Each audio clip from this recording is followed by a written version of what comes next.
No nigga, baby, let's face it. I've been really feel like this in a minute. Yeah, that demons in my soul got my image. You ain't gotta trust me, baby.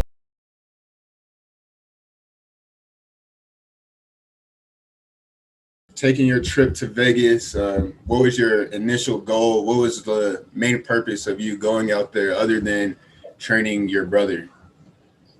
I think that was the main goal initially was just to be, work with my brother. I didn't really know how it was going to look because I knew that they had, Joe Abunassar who runs Impact.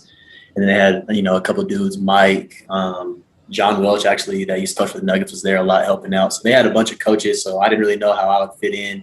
I think the beginning I was kind of just like rebounding and passing. And like, that was cool. It's really, I think what I took most from it was just kind of like I got a back seat to everything. So I kind of wasn't leading stuff. And I was really getting to see how like, some of these head trainers kind of ran things and like did stuff in a way that was, a little bit different than mine, but also still similar. And then really, man, I was just, trying to connect with different players, reach out to different agents while I was out there, just kind of network myself just so, people know what, my business is and see how our businesses can, intertwine. And then, yeah, really just be there for support for Cole because, he's going two times a day for on the court, one time a day, in the weight room. So, and that's, 6 days a week. So he's really, exhausting on his body. But it was nice to just be out there, just be able to relax some days afterwards. But really it was all business. And, he's still out there right now. So it's business, man. Definitely. What was like, who was like the biggest name you were surrounded by like consistently that you really got attached to and learned the most from? Right. Yeah. I'd say from like a coaching standpoint or a trainer standpoint, John Welch was like one of the biggest kind of like influences out there. He really, he worked with the Clippers 2 years ago before Ty Lue got the job. So he's been in the league for, I want to say over 15 years as a skill development guy. So that was huge for me, just kind of building my brand and understanding like the little nuances of the game of training that like I didn't really realize. But there's a lot of young dudes, man, like Zaire Williams, Scooter Henderson, and those dudes are, projected both lottery picks at some point when they're, old enough to get drafted. I know Zaire is, anywhere from 15 to 20. So it was good to, kind of be around those dudes. Joe Wieskamp, Sam Hauser from Iowa and Virginia were some big name dudes. But, it was really like, at that point, everybody's in the same mission. Everybody's on the same goal. So they didn't really care who you are. Because at the end of the day, if you can't play, that shit don't mean nothing. So if you can't get a bucket, you can't defend, you don't know the game, all that numbers and those projections and all that doesn't mean much. So, it was really good to see my brother kind of turn heads, in his first workout or one of his first workouts he did one-on-one. And, he's playing against guys like Malachi Richardson, who used to play at Syracuse a few years ago. So he's playing against some pros and some different dudes and he's winning, and he's still coming out on top. And people were like, who is that? That's your brother, blah, blah, blah. I'm like, man, like I told you, it comes down to who can put the ball in the hoop, who's a bucket, who understands the game and who's a winner. And like a lot of those dudes, are really good guys, but some guys just don't have it like that. And, I think they get caught up in the name and all the hype. So it was nice to see just the kind of different atmosphere, different overseas guys would come in the gym. I think Josh Green, Tyler Bay from the Mavericks came in. IT was there last week when I left, but, it was good to just, for my brother to see just kind of how it's like to be around pros, at a consistent rate. So, yeah. That's dope. So what would you say is like the main message or the main thing, like, or do they have like a slogan that they preach at Impact? I'd say the main thing that I learned from Joe, who runs Impact is, and Mike. I don't know Mike's last name, but they both were working at IMG together before they came to Impact. And it was really just like treat every single rep like you're a pro. So like you want to be a pro's pro. You don't want to just be a guy who turns it on sometimes, turns it off sometimes. It's like even if you miss shots, you should be looking like a pro. Whatever sets or sequences you get into, whatever drills you're working on or you're trying to accomplish, do it at a high level and a high speed. Because if you don't, like, one, it's not preparing you for the next level, but you don't know who's watching. So there was EA scouts there all the time. There was the Pistons assistant coaches came in. There was ESPN, Slam, Sports Illustrated. All these people came in just to like check guys That's out. dope. And yeah, and if you're not giving, 110% every rep and you're not trying to make it game-like and you're not really like focusing on, improving, then it's just a waste and you're wasting your time and money. I mean, obviously all those guys have agents and stuff now, but shit, you're wasting your agent's money. You're wasting, if you're not, you're wasting your parents or your own money. So really just being like efficient and trying to be a pro at every single step. And that's like in the weight room, off the court, how you're preparing for, these workouts, how you're kind of taking care of your body, all those things. Like diet was huge too. Like, they have all those guys on meal plans and stuff out there. So it was really just like, you talk about it and you hear about it in like, on TV and whatnot, but when you actually get to be around it, it's pretty crazy. And, everybody's still human. So everybody's going to make mistakes and whatnot, but it's just a whole different level than I had ever really, been around. So it was dope. That's crazy. So everyone that's working out there is basically on a schedule all day. So they have like, I think by the time we left, there ended up being like 30 to 40 dudes there. So they would work out at different times. A lot of, I would work with a lot of the guards and the wings. I didn't really work with the bigs too much, but I played defense on, I think, every single guard that was in there. So it was good for me to just kind of understand, different tendencies and stuff of guys and give my little pointers here and there, which was cool. But yeah, it's morning workout. You either are in the weight room or you're on the court and then you switch. And then right after that, you either play or you come back with like 2 hours after that and like get some shots up. So they try to like put it all in the middle of the day, but it's like back to back to back. And then by the time guys are done, man, you get home at like 4 or 5. It's like no one has time to go do anything. No one's trying to go hang out or chill. They're just maybe by the pool, but sleep, bro, because it's 120 degrees.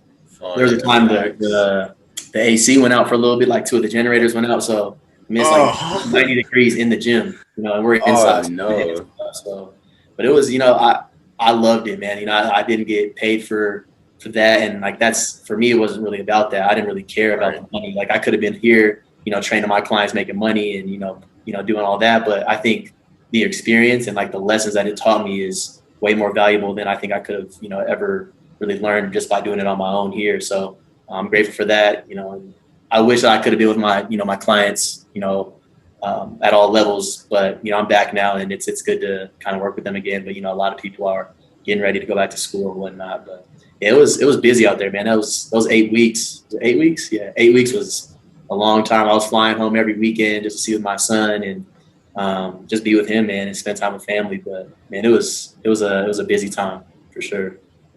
What would you say that was one of the biggest times where you've gotten to learn like the most about basketball other than being in college? Definitely. I think from a trainer standpoint, even just like, it's funny because I play, I still play pickup and stuff, but just kind of being out there, learning more about just how the game is and like spacing the floor and stuff. Like I come back and play pickup and I just feel like I understand the game better. But from a training standpoint, yeah, it was probably the biggest like lesson that for me, just like about, not doing things that look cool, making sure guys are, and girls are doing things that are efficient.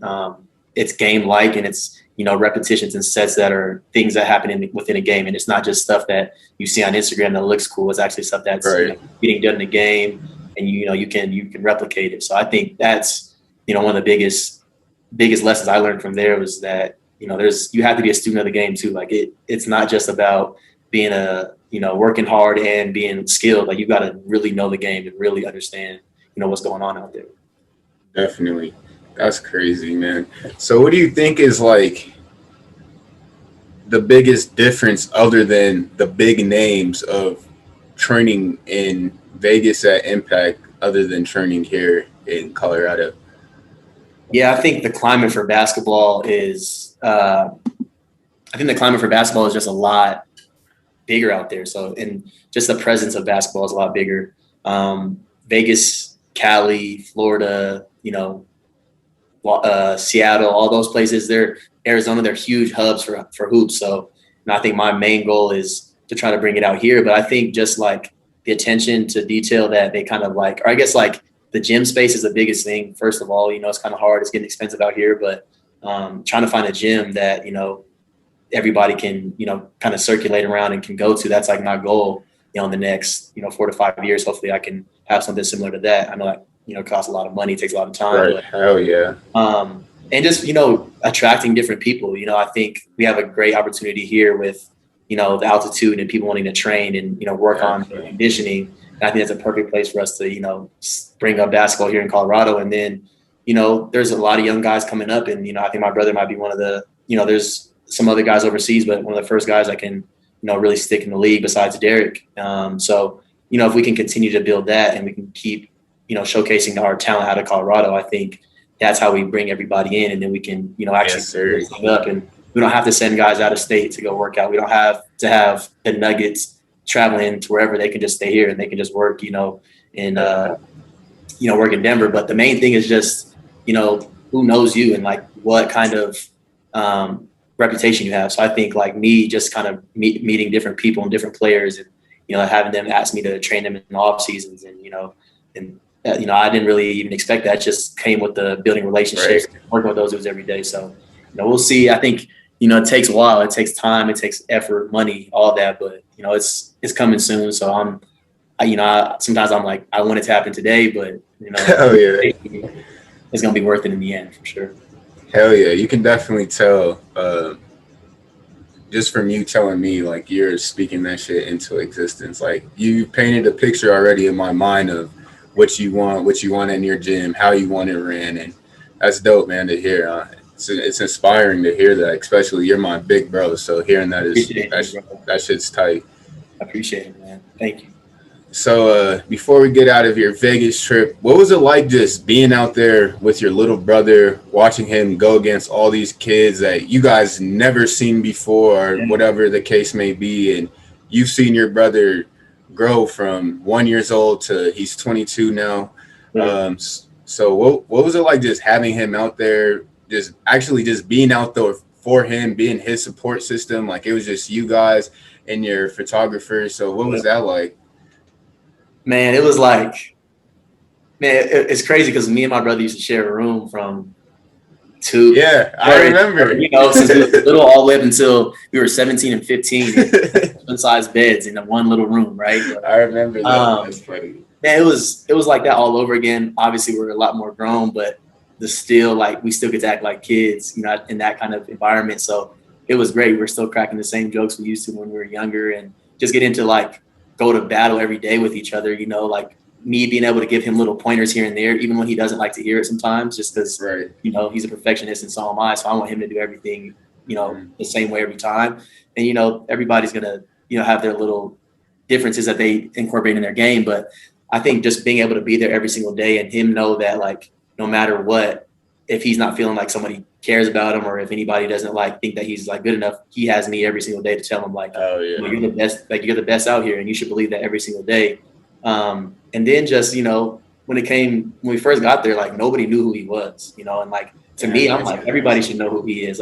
If you go watch his film and you watch his tape, I mean, he's a clear pro. It's just gonna be a matter of passing the eye test and getting on the right team. But yeah, man, it was really just about him proving to everybody once again, which he'll always have to do. And, I love that for him because that's just what he can do, and he'll always continue to do it. But, proving that he belongs, and he was, he'd kill in 1-on-1s, 2-on-2s, 3-on-3, 5-on-5 settings, just because that's what he does. He's really a basketball player that gets the job done. So being able to see that every single day, see him struggle at times and then bounce back, because, it's a long process. So seeing him have days where he's like, man, I didn't do as good as I wanted to.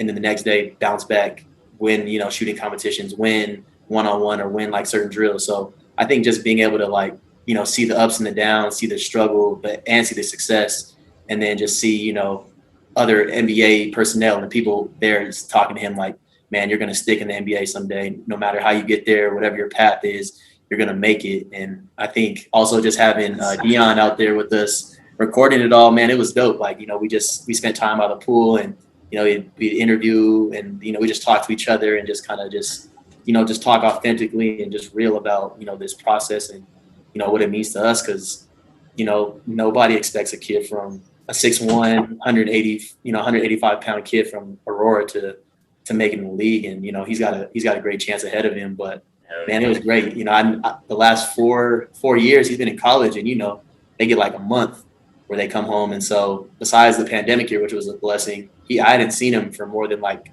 6 weeks at a time for like 4 or 5 years. So it was good to just see him and just kind of be around him every day. And, still we'd argue just like we do, just like brothers do always. So, we had our ups and downs, but ultimately I think it helped us both knowing that we had each other there. When I was, struggling with not being able to see my son, he was there to like keep me focused, keep me going, and vice versa. When he didn't feel like, maybe he was getting the attention or what he felt like he deserved, I'm right there behind him. Like, if we both take a step back, then, we're not moving forward. We're not reaching our goals. So continually to just stay on it, keep the main thing. The main thing was one of the biggest things that I've learned from this process is, there's all these different things that people can say and do, but if you're not keeping the main thing and the main goal in front, you'll never reach it. So, yeah. Hell yeah. That's dope. So what about having Jayzik fly out there and get some workouts in with you guys? How was that? Yeah, man. Shoot, Jays and Cole hadn't worked out for, I think, like 2 years together. He was actually staying out there with Jay Rich, and he was just kind of just doing some workouts, just kind of with, different pros and different guys that were out in Vegas. But, being able to train both of them and them both believing in me when, we all came up together as, Exactly. 6-year-olds, and I was 8, y'all were probably like 6. So, we're little and, going from it just being, we're always family, but from now family to, a client and, like teacher relationship. So it's much more business-like. And, now that, there's money on the line for those guys. So I think, it was dope just to see, the progression that they both made, them still competing at a high level. I didn't want them to like do anything, too intense that might cause an injury or anything, but they battled, they pushed. This is probably the best that both have been in their careers in terms of their skill progression. So it was great. We were in a hot ass gym. That gym had no AC, just one big fan, but we got it. We got it in, and we worked hard, man. And it was a great opportunity to just work with them because I never know when I'll have the same the opportunity to work with both of them at the same time again. So I always cherish those moments because those are my guys and. They believe in me and I believe in them. So definitely. That's dope. So overall, it sounds like the Vegas trip was definitely worth the time being away and the sacrifices. Man, Vegas was definitely a sacrifice, but it was one of the best moments of my career as a trainer thus far. I'm really grateful for, Joe and the whole Impact staff. All the dudes that I met there were like really, really good people, and they really cared about me, and they welcomed me with open arms. And I think the players as well, all the dudes that I got to work out with, give pointers here and there too. I'm grateful that I got to meet those dudes, but, now I'm ready to do my own shit. I'm ready to build this thing up and I'm ready to take over. So, at the end of the day, I'm glad I got the learning experience, but I know I can blow it up even more. So that's what I'm on. Definitely. So let's get into that a little bit. So what are you doing now? I know you got a couple kids you're training. Are you working on building a brand? I know we talked about getting a gym earlier, but what's your first official goal that you have? You just came back, you've seen a foundation, how shit's supposed to be ran, and now you're home. So what's your first goal? Yeah, I think the main goal now is to do a lot of the back end things. So getting my logo, I've got a few people that have reached out to me, but, I've got some people who are in, graphic design who are, we're in talks about the logo, a website being built, and just kind of building the infrastructure of my business. So a lot of the things that people don't see, the non-glamorous things, but that help the business run smoothly. And, that takes a lot of time and money still, but trying to make my stuff more legit, make my business an LLC. So it's an actual stamped business. And then really just, trying to solidify gym time. I've been approached by a few coaches in high school about, being a assistant for, a JV or varsity high school team. But, I think my main goal is to be a trainer first and, not really coaching yet just because of, my day. I have a full-time job. So I was a data analyst and I'm a dad. So, I've got a lot of different things going on. So, things I can commit to, but I think first and foremost is, I'm going to work on gym time. I'm going to keep pushing, stressing about like how important it is and how I can help, some of these coaches out maybe in return, but really just working on taking a step back from it, still training everybody but like really working on, my brand as a trainer and, kind of what, I kind of want to accomplish. And then hopefully, over these years, I can just keep, accumulating more and more money, more capital. And then, hopefully just, there's, it'll click. I think at some point, all the pieces will fall in the line and Hell yeah. I'll be able to, get a gym at some point, but really continuing to just stay in the gym. I'm still, I work out just the Peak, Legend, wherever. I talk to coach every day, a different coach every day. Like if I can get some gym time here, I'll work with your guys, girls, whatever.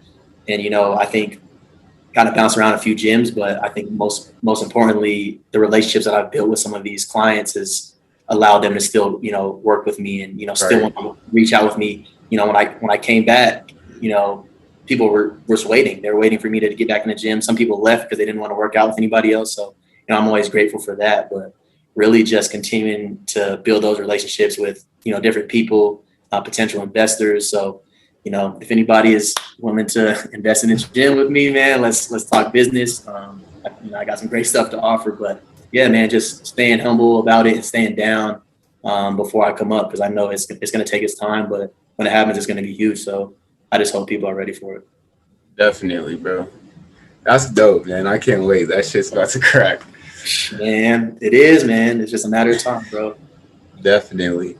All right, so podcast is switching up a little bit. So let's get into some other things right now. One thing I want to ask you is what are your thoughts on the college athletes getting paid?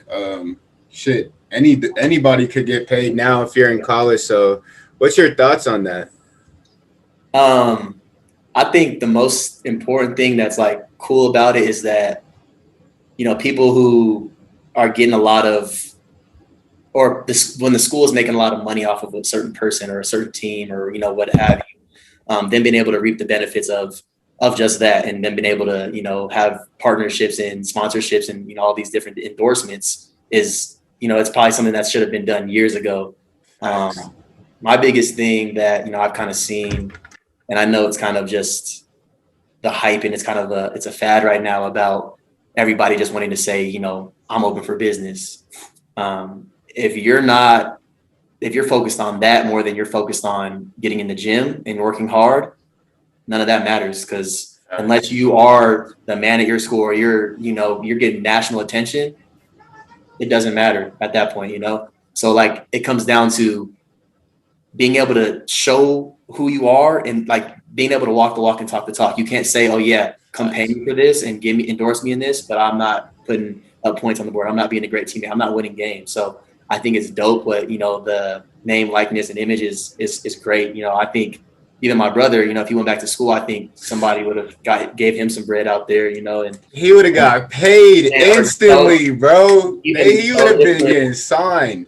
Different endorsement deals that he could have gotten there, but I think he's in a different place where there's even more money involved now at the league. Hell yeah.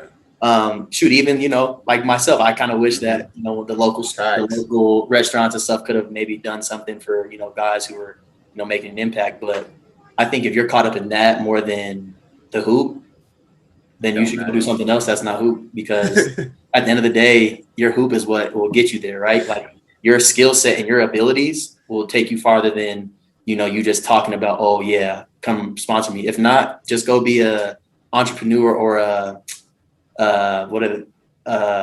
YouTube, whatever they call themselves, influencers, bloggers. Like go do that. But like that, and that's cool if you want to do it. Right. But if not, go get paid because you're good at what you do. Make prove to people that you can get paid and you should get paid because of who you are on the court. And that's just I think that's my thought on it. That's dope, man. So moving on, what are your thoughts on these finals? I'm pissed. Suns are pissing me off. Man, I kind of talked bad about Drew Holiday. I think Drew kind of went away in the finals, but he really stepped up big last game. Was that game five? Yeah. Yep. I said it before. If Milwaukee gets a win on the road, first team to get a win on the road is they're winning it. So I think Milwaukee got it in 6. So Booker, he's been doing his thing, man, and it sucks that Chris Paul kind of had to go down with the COVID and he had to take time away from the team. I think that really messed up the flow of kind of how the Hell yeah. game, how the game is for them. But I think just like the craziest thing is just them even really, being able to do what they've done for such a long time, this deep into the playoffs, into the finals. James Jones is a incredible GM, and he's put together like a great group of young talent. And obviously you've got a legendary point guard in Chris Paul. And, Book's going to be one of the best players probably to ever do it if he can continue on this kind of path. But, I think Chris Middleton, I think he's their guy. I think Giannis does a lot of great things. And he's 40-point games in the finals, multiple, right? But I think if Chris and Drew are there with him, without them too, obviously it's harder to do. But, the Bucks have a stacked team. If you look at it, the length and all that, they're solid. But I think they got it in 6. I think they got the next game too. And back in Milwaukee. Oh yeah. That's what I'm thinking. I hope it. I think Chris Paul and Book are my favorite backcourt in the league right now. But I don't know if they have enough. If Drew and Chris and Giannis are all playing at that type of level, so I think it's Bucks and 6, man. Yeah, me too, bro. I think they're gonna win. They're pissing me off. Yeah, it's tough, man. It's tough when guys go down, but it's a weird year, and the Bucks they're deep as hell. Right. Hell yeah. What is like the main thing that you watch when you're watching the finals?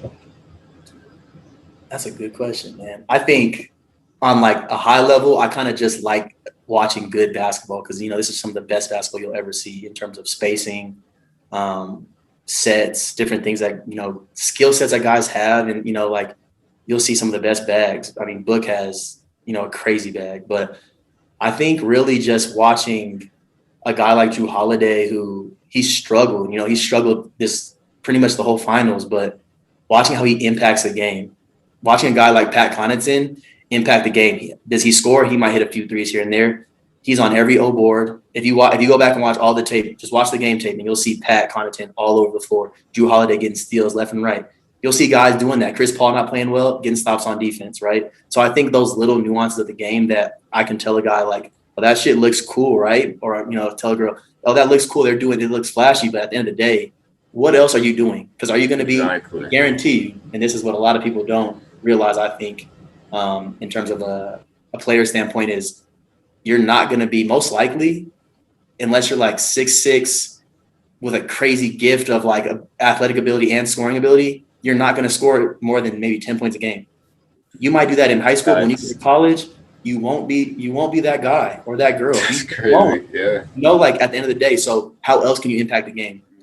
And I think like I didn't realize that until I started training because, who really does until you like get told that. But I think that's what separates a lot of the really great young players is understanding those little things about the game and picking up some of those small, moves and traits from these players. That's how you continue to grow your game. And I think that, most importantly, if you're not scoring, how are you impacting? How are you seeing the floor? How are you talking to your teammates? How are you leading your teammates? Because at the end of the day, if you're a point guard, if you're a guard that's, supposed to be the man on your team or, the woman on your team, are you doing that at all times, even if you're struggling? So I think really looking how people fight through, adversity and just, finding a way to win. That's like the coolest thing to me. Definitely. That's dope. I just wanted to ask you that because you train, so I just wanted to see like what's the main thing that you look for, or if you watch like something specific. But that's dope how you're able to just break down everything and see all the little things that the regular eye wouldn't see, So that's dope. I think most times I'm still just watching like, ooh, like that, like those are crazy moves. And I think a lot of the time I'm still watching like specific moves, like a lot of ball screen stuff that, I try to incorporate a lot of that into my drills now moving forward because, a lot of stuff, that's the other thing though, it's kind of hard because the league is different than college and, high school players. So they're not going to see the same type of sets and they're not going to see the same type of, defensive schemes. So I think really picking up some of those, just like ISO moves is huge for some of my high level players, like seeing some stuff that, Book does or, Drew does or Chris can get into. Like some of those things are like really dope to watch and just admire and like, put in my back pocket to train with. But it's really, it's like more like a coach's perspective of right. Seeing it like, oh, not like the oohs and ahs. It's like, what kind of schemes are they running? What is he doing every time? Every time book comes off a screen, does a guy go under? No way, because if he does, what happens? Automatic three. Does he go over? And are they in a drop with the big? If he is, floater, or it's a dish. It's a dish down to the big. So just those little things, and that's like Impact taught me a lot. Like, I learned a lot about where guys should be and where guys should be placed at all the time. And I think like if I would have learned that years ago, I think I could still be playing right now. But like that's neither here nor there. But it's teaching me a lot about how I can still incorporate, my knowledge of the game and how I continue to grow there and then, help other people and incorporate into their game. Definitely. That's dope, man. All right, E. Well, thanks for coming, bro. I appreciate you as always, man. So everybody, thanks for tapping in. So be out soon. E, anything else you want to say? Any shout outs? Anything like that? No, man, I just want to say thanks for, getting up with me. I know we've been kind of playing tag, trying to get back, back and forth with each other about this, but I just want to say thanks, man, for, giving me the platform to talk about it. Hopefully y'all watch this and, that you guys got to keep the main thing at the end of the day. And I'm back home in Colorado. So if you're trying to work with me, just get up with me. It's all love. Sir. All right.